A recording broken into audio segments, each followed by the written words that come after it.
India എന്താണ് പാകിസ്ഥാന് കൊടുക്കുന്ന സമ്മാനം എന്നാണ് ഈ കഴിഞ്ഞ ദിവസങ്ങളിൽ എല്ലാവരും ചോദിക്കുന്നത്. അത് തുടങ്ങിക്കഴിഞ്ഞിരിക്കുകയാണ്. നയതന്ത്രപരമായിട്ട് ഇന്ത്യ നല്ല പ്രഹരമാണ് കൊടുത്തിരിക്കുന്നത്. ഇതിൻ്റെ ഒരു ഫുൾ വീഡിയോ ഞാൻ ചെയ്തിട്ടുണ്ട് കേട്ടോ.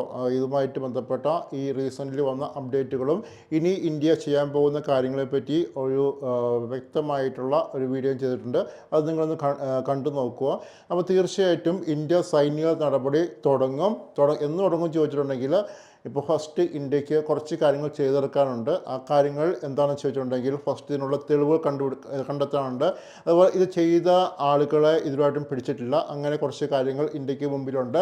അതുപോലെ ഇന്ത്യ നമ്മുടെ സേനയോട് സജ്ജമായി ഇരിക്കാൻ പറഞ്ഞിരിക്കുകയാണ്. 3 സേനയോടും സജ്ജമായി ഇരിക്കാൻ പറഞ്ഞിരിക്കുകയാണ്. അതുപോലെ തന്നെ ഇന്ത്യയുടെ കപ്പലുകൾ ഡിപ്ലോയ് ചെയ്തിട്ടുണ്ട്. അതായത് കറാച്ചി തുറമുഖം ലക്ഷ്യമാക്കി അല്ലെങ്കിൽ ആ ഭാഗത്തേക്ക് ഇന്ത്യൻ കപ്പലുകൾ മാറ്റിയിട്ടുണ്ട്. അതുപോലെ തന്നെ ഇന്ത്യ ഒരു മിസൈൽ പരീക്ഷണം ഇന്ന് നടത്തിയിരിക്കുകയാണ്. ഇതൊക്കെ കൊടുക്കുന്ന ഒരു മെയിൻ സന്ദേശം എന്ന് ചോദിച്ചിട്ടുണ്ടെങ്കിൽ തീർച്ചയായിട്ടും പാകിസ്ഥാന് പ്രതീക്ഷിക്കാം, ഇന്ത്യയുടെ ഒരു നടപടി പ്രതീക്ഷിക്കാം.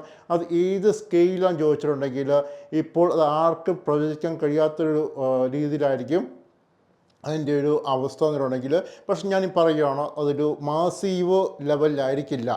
കാരണം ഇന്ത്യക്ക് യുദ്ധത്തിനോട് വലിയ താല്പര്യം ഇല്ല. പക്ഷേ ഇന്ത്യ വെറുതെ വിടില്ല. കാരണം ഇന്ത്യ ഇന്ന് ലോകത്തിലെ വലിയൊരു പവറാണ്. നിങ്ങൾ മനസ്സിലാക്കേണ്ട കാര്യം, ഇന്ത്യ പഴയ ഇന്ത്യ അല്ല. ഇന്ത്യ ലോകത്തിന് മുമ്പിൽ ഒരു വലിയൊരു പവറാണ്. ആ പവറായി നിൽക്കുന്ന സമയത്ത് ഇന്ത്യ ഒന്നും ചെയ്യാതെ പോയിട്ടുണ്ടെങ്കിൽ തീർച്ചയായിട്ടും ഇന്ത്യക്കാർക്ക് അപമാനകരമാണ്. അതുകൊണ്ട് തീർച്ചയായിട്ടും ഇന്ത്യ ഇതിനുള്ള മറുപടി കൊടുത്തിരിക്കും. സൈനികപരമായിട്ടുള്ള മറുപടി കൊടുത്തിരിക്കും. സൈനികം മാത്രമല്ല, ഇപ്പം നയതന്ത്രപരമായിട്ടുള്ള മറുപടി കൊടുത്തു, ഇനി സൈനികപരമായിട്ട് കൊടുക്കും. ഇതുപോലെ തന്നെ ഇപ്പം നിങ്ങൾക്ക് മനസ്സിലാക്കാൻ പറ്റുന്ന കാര്യം, എല്ലാവർക്കും മനസ്സിലാക്കാൻ പറ്റുന്ന കാര്യം, പാകിസ്ഥാൻ ശരിക്കും ഒറ്റപ്പെട്ടിരിക്കുകയാണ്.